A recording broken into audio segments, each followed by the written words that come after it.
If you want to help speed up the traction of your startup, reaching out to an influencer can be a great bet. And the first thing you got to do is actually identify who those influencers are within your niche.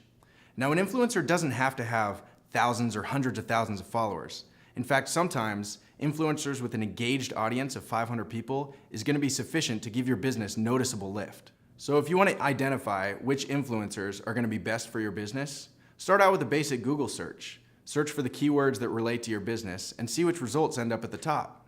Find the blogs and authors that are writing about your subject matter or engage with the audience that you're trying to reach. And once you've identified the influencers, you want to reach out to them.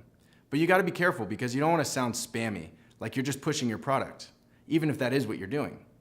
Connect with them like a human. Instead of just sending them an email with a press release, I like to use social media. If they have a fan page, I'll usually start liking and commenting on their content, and then I'll just send them a private message telling them that I appreciate what they're doing and that I have this idea that I'm working on and I love their input.